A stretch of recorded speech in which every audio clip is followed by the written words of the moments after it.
Hello everyone, how are you today? It's a beautiful day in London at the moment. We're getting ready for the second bank holiday of the month, which is quite exciting. Another 3-day weekend, which is going to have to find a way to entertain the children, which is nice, which is always fun. Good way to sort of spend your time. But in this video, I'm going to want to chat with you about the short form video content. And I know that's a lot to take in. And I know for especially photographers, it's a huge, great big sort of like moment, but it is taking over all social media. Obviously we know about TikTok. Instagram has been really sort of gone on about Reels for a very long time, but also YouTube does have their shorts, which I've been experimenting with recently, and I want to go into a little bit of depth about how I've discovered the ongoing process of a creator trying to come up with not only long videos, but also as a photographer to take really nice shots to try to get people interested, but then also to try to come up with reels as well. And do they actually work? Is that something for a small time creator like myself to benefit spending a lot of time and energy trying to create short-term videos? And yeah, is it the future of video content as we know it, or is there still a place for the long video process that we like, the reason why I watch YouTube? But anyway, let's not digress and get into too much. How about you grab yourself a drink, sit back, relax, like hopefully you always do, and yeah, let's get into the video. So enjoy.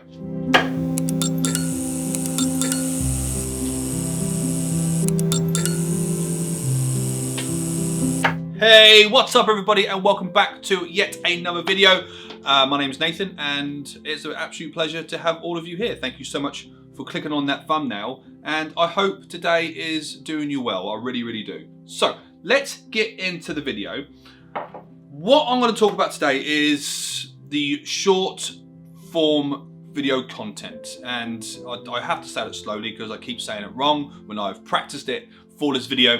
But yeah, short form video content is taking over social media as we know it. And if you are somebody who is sort of like trying to concentrate a lot on their social media, you will know without doubt after watching countless of hours of video on this platform, on other platforms, that Reels and Shorts and TikTok and all these type of sort of platforms are taking over the entire store. Like TikTok seems to have started it, and Instagram and YouTube is sort of like jumping on the bandwagon. And I understand why. I really, really do, because I am guilty of falling into the short video content wormhole, that when you're sort of like, there's nothing on TV or the kids are watching Blippi or anything else like that, that I've just sat here on my phone and I am just going through little stories or little reels or something like that, and I'm just sort of getting engaged into those type of videos.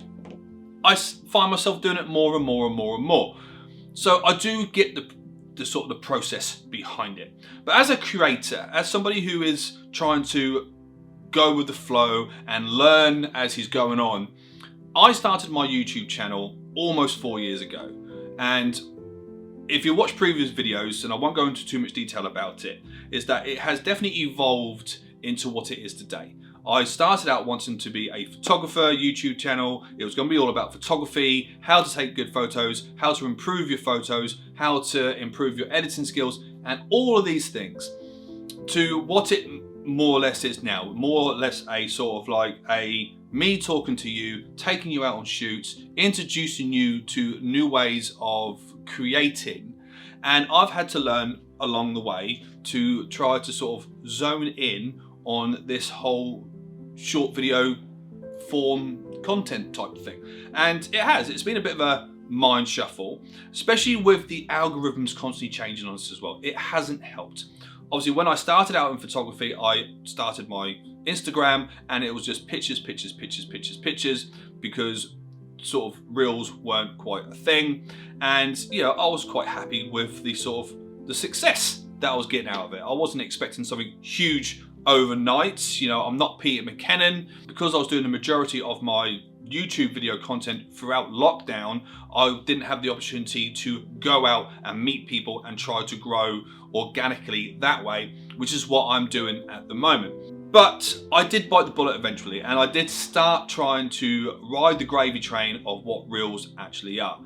Now, I'm not just a photographer, and I think that's the reason why my YouTube channel has evolved the way it is that as much as I love photography and it is my day-to-day experience as a human on this planet, I am also an actor, I am also a film director, I am now coming up to be a musical director for the project that we're now doing.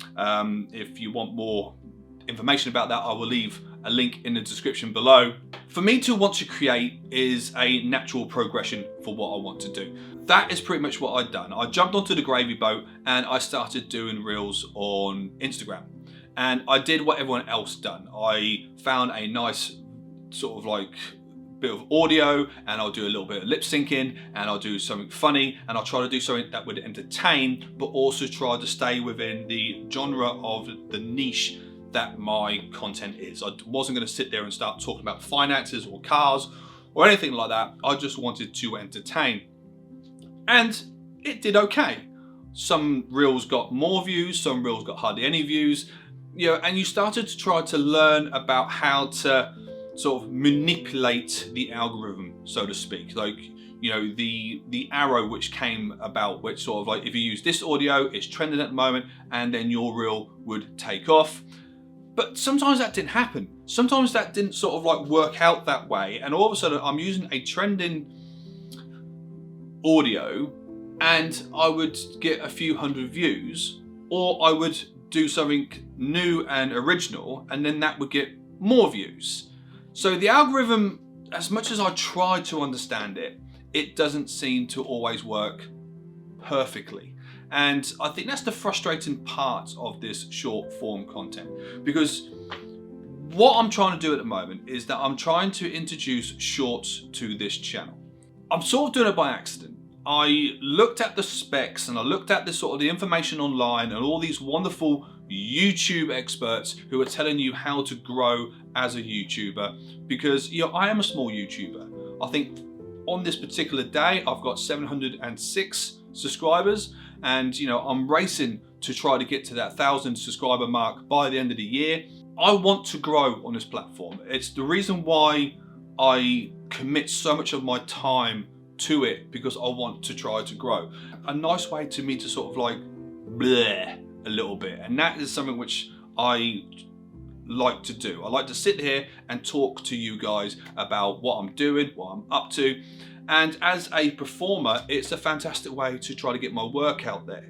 Hence the reason why I've started to write more films, because I now have a platform and potentially an audience to show them to, in the hope that it would project me into the eyes of other people. And I have always, in the last 18 months, tried to find ways to challenge myself, like doing the music bed challenge and the sort of film fest challenges and all these things, to try to make myself better as a filmmaker, as a photographer. But when it comes to the short form content, I quickly got bored of doing the same old, what somebody else has done, copy and paste it and try to fob it off as my own. What I'm liking a little bit more about the short form video content is that creators are now taking the reins of themselves. They're not just doing the, oh, this is a funny audio, let me do the dance routine to this.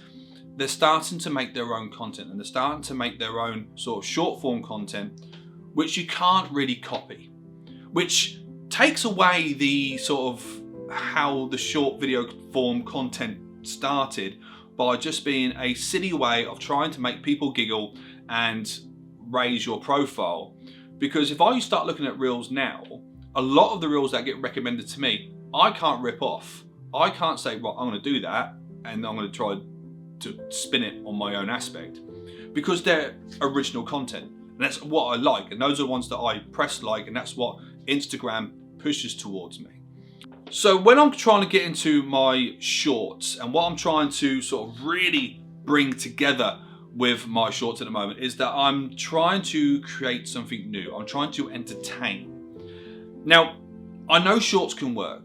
I see it on the platform all the time. I see millions of views on some of the videos, and I know there is an audience out there of people who will swipe and keep watching, and they'll spend like probably hours watching the same type of thing.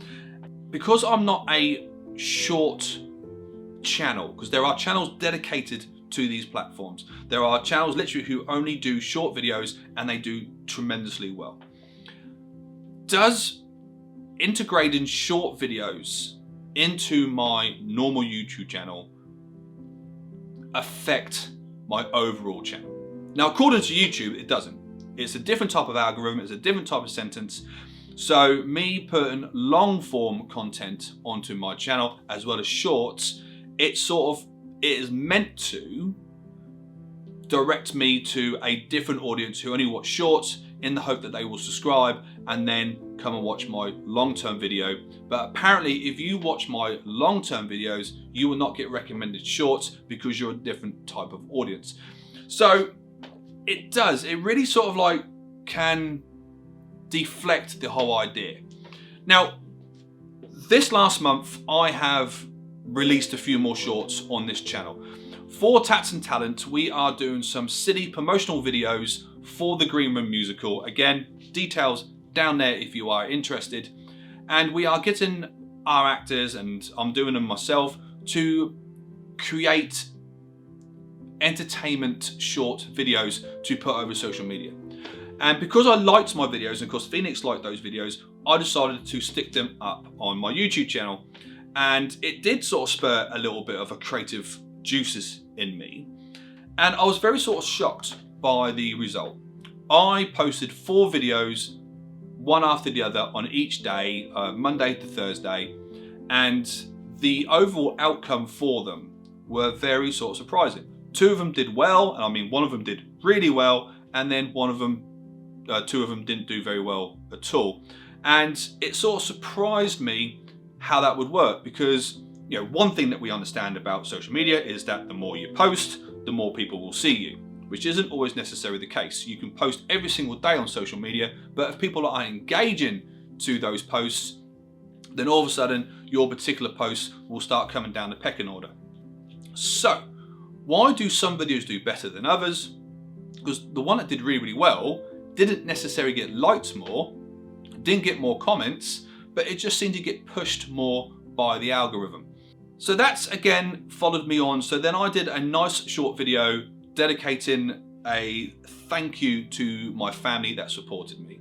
It was a typical creators type thing, photos of me when I'm younger, a little bit of a voiceover. And again, I posted that video yesterday, and within the first hour, it did really, really well. This is where I'm not confused, but where I'm noticing a difference. In the last 2 or 3 weeks, I have posted 6 shorts. Some have done well, some have done really well. But what I have noticed is that after the first 48 hours, it seems to stop. It seems to sort of slow down. Now, my long video content, I'm still getting views from videos that I've done 2, 3, 4 years ago. But with the shorts, it seems like after 2 or 3 months, they just seem to be sort of lost within the ether. Now, could this be a numbers game? Could this be because so many people are producing short videos that there are so many more out there that eventually, once YouTube has gone, do you know what, you've had your run, we are now going to move on? Or is it just because, you know, after a while people are like, well, this is no longer entertaining, so they stop liking it, and it goes down the pecking order? Who knows? But as a short form video content idea, all you seem to be getting is sort of like the immediate hit. And I see the same in Reels as well. Some of the Reels that I made ages ago on Instagram don't get viewed anymore. So I need to constantly keep coming up with new ideas to try to keep pushing myself forward. And it does become difficult. I don't know what other creators feel on this type of information, but I find it harder to create a 1-minute video to try to entertain you within those first 30 seconds than what I'm doing right now. This is easy for me. I come up with an idea, I give myself a bit of a soft blocking of what I want my video to be from start to finish, and then I just talk to you about it. I might need to do a bit of research on some ideas. I might need to have a little look at some products so I've got the right information to tell you, but a lot of it is off the cuff. I don't write scripts. I don't have something to the side of me where I'm like, okay, this is what I need to say. I don't do that. I talk naturally to you. And that's probably the reason why a lot of my videos become longer than what they should, because I have a bunch of rubbish like this coming out. So is there a space for short form video content on a long video content channel? I don't know. I'm still in the process of it. I see bigger channels like Peter McKinnon, like Chris Howe, like Daniel Schiffer start doing shorts. And they say in the YouTube partnership, if you want to get 1,000 followers or 4,000 watch hours within the space of a year, or 10 million views on your shorts a year, to become part of the partnership, which is what I'm trying to do right now. I'm so close and I really, really want to get there as quick as I can. 10 million views is an awful lot if you really think about the scale of it. And if I look at YouTubers that I respect, I'm going to use Peter McKinnon again for an example, his shorts probably get around about 20,000 views. He's not hitting that 10 million mark. Now, if he does more, and of course they will start kicking off and they'll start, building and building and building, then yeah, he will get to that 10 million views. Even somebody who has over 5 million subscribers, they would watch one of his long film content videos for the entire generation, and it will literally get 20 to 30 to 40,000 views, where his short video content will only get 15,000. Now, those are still big numbers, but they're nowhere near his long film video content. So, is there space for it? Is there still a market for the long video content, or are we all just typically going through the same motions of sort of filtering through the short-term video? Who knows? As we do know, the short videos are here to stay, and because it's a great way to spend the time on the train or on the bus, or when you're waiting for Blippi to finally realise how far a car can go if you blow a balloon up. It's great. But for me, I still watch YouTube for the longer videos and for the creators that I enjoy. And so I suppose it's still waiting to see for some of us. I would be interested to know your thoughts on the situation. Have you watched any of the shorts that I have made? Do you like them? Hit me up in the comments below and let me know. And if you are a YouTuber as well, do you concentrate on shorts or do you enjoy making longer videos? It's a fascinating turn of events, because like I said, all I wanted to do when I started this journey was to make longer videos and then take photographs. But I've had to evolve with the times and evolve with the algorithms and try to continue to market myself in the way that I have to because of the social media platforms that I decide to sort of post myself on. But I'm going to leave that there because my coffee's getting cold. I think I've rattled on quite a fair bit. I didn't plan to sit down for this entire one, actually. I planned to sort of do a lot of cuts of me standing up around the studio, but it just sort of carried on a little bit. So I hope you enjoyed this video. And of course, if you did, please hit the thumbs up button just down there. It really helps out the channel. And like I said before, if you fancy help me get to the race of 1,000 subscribers and you're not quite yet subscribed to me, please consider hitting that subscribe button as well. And yeah, any information about me is in the bit below, and I will see you in the next video. Bye. Oh my God, that is cold. Oh, that's rancid. Oh, that's not good. That really isn't good. I can't drink that.